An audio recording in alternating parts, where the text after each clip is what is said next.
And welcome back to Everyman Driver. This week we're reviewing the 2013 Honda Odyssey 5-door. It comes in 5 trim levels, and we have the top level, the Touring Elite, which has a lot of great features, one of which is here on the key fob where you push the button and you can slide to open the doors on either side. And hey, there's Alex. Now Dave, neither of us have kids, but if we did, this could be a pretty good option for our growing family. The question is though, Alex, would you take something like the Honda Odyssey over maybe the Pilot, which has the same amount of seats and can haul the same amount of people? Well, Dave, I can't tell you that right now, but by the end of this video, I think you might just know. Thanks so much for watching. Everyman Driver starts now.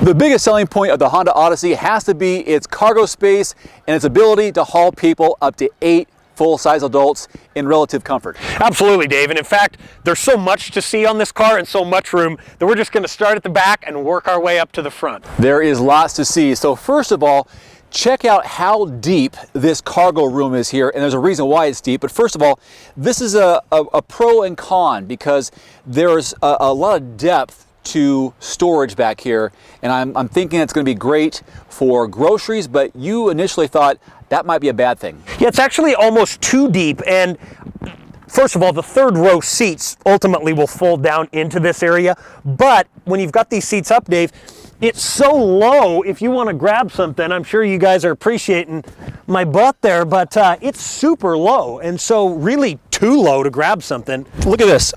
That's how much more room is below this lift gate here, so you could almost hide back here, but when I step back here I feel like I'm really close to the ground. Yeah, I mean, there is just a matter of inches, maybe a foot, before this part hits the pavement. So, you know, besides that though, I love this storage space here. You know, these two little boxes there, looks like there's a subwoofer back there. This thing's got a good stereo, but this cargo room really is needed because these third row seats. Let's show them how we do that. It's real simple. You tug on this cord here, and boom, there they go. And that's awesome. Not only can you create so much more space, and look at that. Look how deep that is, and it's flush. Yeah. Another cool feature in the back seat here is this seat belt that is specifically designed for car seats. So if you've got a ton of car seats up front and actually need this third row, there is one seat belt just for the little guys. Maybe the third big selling point about this vehicle is all the different accessory areas that you can store things in, and cup holders galore. Let's move to the third row seat.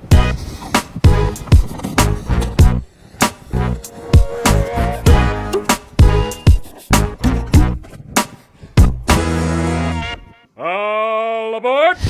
This is what I'm talking about. This is actually pretty sweet back here. There is so much room. Holy cow.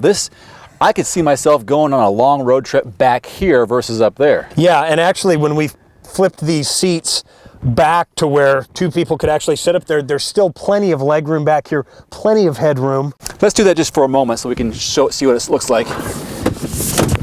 And even this one. We'll put it back up so you can see. There you go. It's great back here. There's still plenty of knee room. I'm 6'2", all leg, and plenty of room. Dave, we've got vents here. Let's put this back down. We've got sunshades. Go up like this. Yeah, both sides. Look at that. And more cup holders. More cup holders, armrest.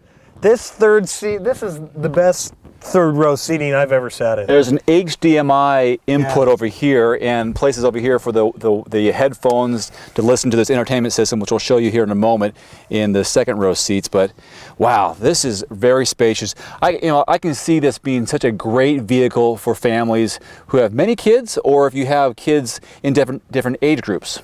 Yeah, very true, because ultimately, you know, now there can be some separation versus, say, a 5-passenger SUV where, you know, all of a sudden 12-year-old Timmy is with 7-year-old Susie and they're not getting along. Well, and we mentioned during the intros, like, why would you choose this vehicle over a Honda Pilot, for example?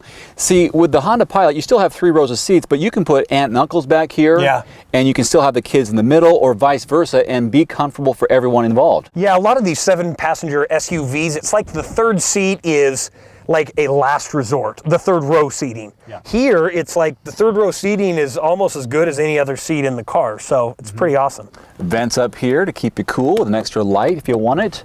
And the headrests change as well. Also, I'm not quite sure what this is for, but some sort of receiver. I don't know what it is, but I think it's cool. All aboard! I may want to reconsider my position in the car. This is not bad either. Nah, I think you've got as much room in the third row as you do in the second. Now I come to think about it, you might be right. Legroom. Now, the seats are a little nicer here in the second row. Again, it's just a super comfortable place to be. I could log in some serious... I'm back all the way. And not just one, not just two, but 3 cup holders right here. Yeah. You could fit a 24-pack of pop here in the back of this thing. There are cup holders everywhere. And a 16.2-inch entertainment DVD screen right here for people in the second row and the third row. And as we've learned, or Alex has learned, this remote can be taken out, as we weren't so sure. Was it the Pilot or the MDX? The Pilot. We didn't. Yeah, we didn't know what that did. You didn't know what that did.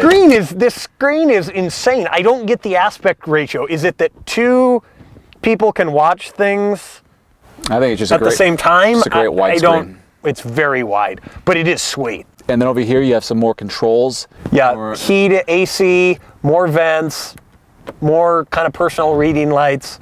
A lot of nice touches. So this is beyond your grocery getter, soccer mom type of vehicle. Yeah. This really has some luxury features to it and a level of comfort that makes you look forward to going for a ride. Yeah, I feel like the only reason I would buy one of these is just to have a party mobile. Yeah, it's not really, it really isn't something for that that newlywed couple. It really, you better have some kids Yeah. to make this car worthwhile, and maybe even kids with lots of friends. Yeah. Because maybe 2 kids, you might want to go for that Pilot. Right. But with so much space here, enough for 8 people, to make your money go further, at least have 2 kids, maybe a third on the way, and maybe a dog or 2. Yeah, that dog can sit down in that huge hole in the trunk. Exactly. Huh. Also, this obviously goes up for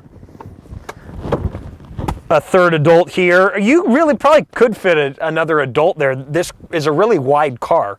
And 2 more cup holders up here. Obviously, the requisite wireless headphones. Which double as earmuffs. Although it's not that cold today, so I don't think we need them. But again, another home run here in the second row seating. Let's check out the captain and co-captain seats, see what that's like.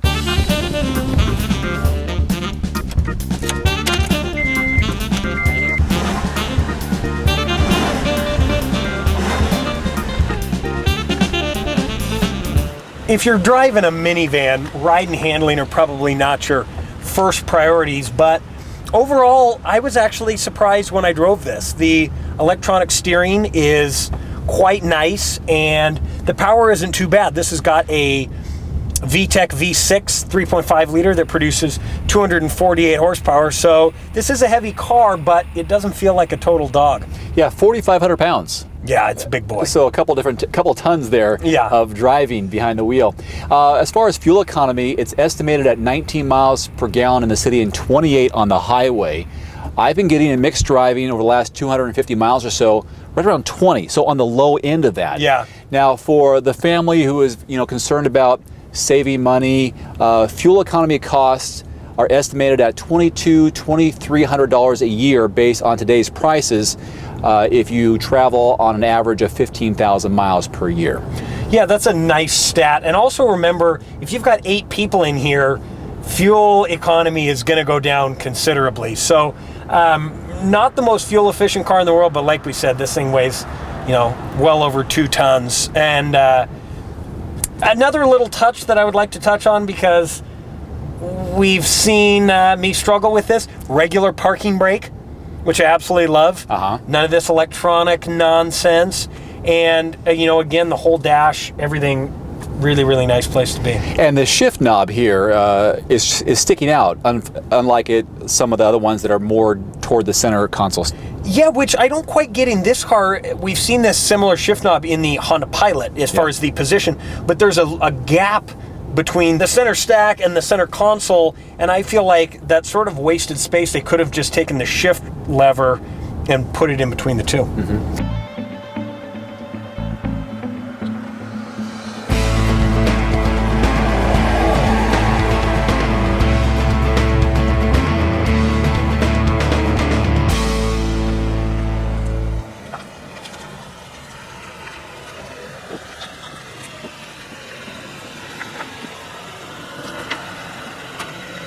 As we mentioned earlier on in the video, we talked about a cool feature of the Honda Odyssey is the sliding doors on the side, which you can control with a key fob. Yeah. Well, there's a safety feature here that the driver can access to make sure everyone stays in the car, no one gets out before you're ready for them to get out. There's an on and off switch, kind of like a safety lock, to slide the doors open. So if you want to make sure the kids don't jump out when you're not ready, you can turn it into the off position to keep the doors locked, or you can turn it on and simply press open, and there goes the side door to let, you know, Jack and Jill in the car, or at the car. And obviously the normal door locks work. So if you have the car locked from the inside, even if you press those buttons, the doors won't open. So you got to make sure that the doors are unlocked. So you can access it from inside the car or with a key fob. Great safety feature.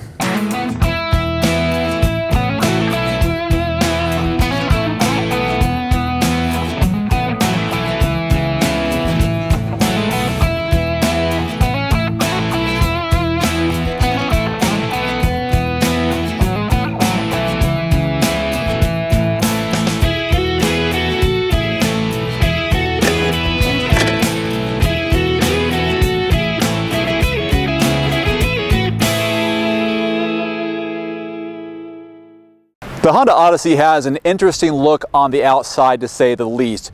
At least the first 2/3 look like your typical minivan, but Alex, you have a little bit of an issue with the back third of this vehicle. Yeah, it's like somebody was designing this car and then coughed or something and the pen went down. This whole thing right here, I realize that you're trying to give rear passengers a little bit more visibility, but make this line a little higher, and then just keep this normal. It's almost like I commend Honda for trying something different in the styling department, because all these minivans look so similar, but this to me is just really, really unattractive. Definitely could have done it better. What I noticed, you know, you have the window screens in the back to keep out some of the sun. What I would have liked to have seen is one more sunroof in the back. That would have been super cool. To give it a little bit more light. If you could have done it even like that Kia Optima that we tested a week or two ago, where you had like a full panoramic roof, that would make this car epic. Yeah. Otherwise, it's a typical design of a minivan, but at the highest level. Yeah, absolutely. That's a good way to put it. Good looking vehicle. So MSRP on the Honda Odyssey for 2013 is just under 44 grand, and I find that to be a pretty good value compared to, let's say, the Honda Pilot, which we've been talking about a lot, which is in the same wheelhouse. Yeah, now obviously 44 grand for a minivan is a lot of money, but you're kind of getting the Cadillac of minivans here. Yeah, the lowest level is right around just under 30 grand. Yeah, which really isn't too bad. I mean, you know, if you take out all the bells and whistles, which is what we grew up with, just cloth seats and you know, it's still a pretty solid rig, tons of room. So if you want to make an investment in this vehicle, this is what you'd want to go for long term, I guess, if you like all those bells and whistles. So recommendation wise, who does this vehicle fit best? Well, definitely, obviously big family. And as far as, you know, where this stacks up to, I would say other, you know, the other minivans in its class, Honda does this quite well. Very smartly thought out, very nice vehicle. I ultimately would choose probably, you know, the offering from Dodge, simply based on looks, especially exterior styling. It's hard for me to get over this. It just isn't working. But I've also talked to people who have actually liked the exterior styling of this particular car. So if you don't mind the styling, it's very hard to beat this car.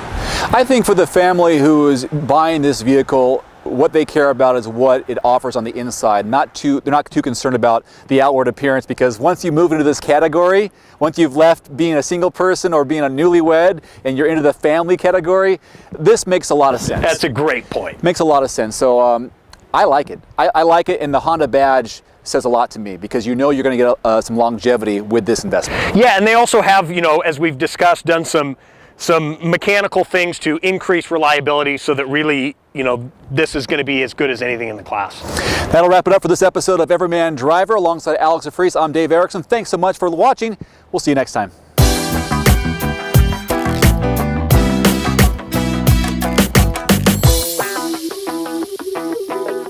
And stay tuned to Everyman Driver and EverymanDriver.com as Alex and I drive and review the 2013 Acura TSX Sports Wagon.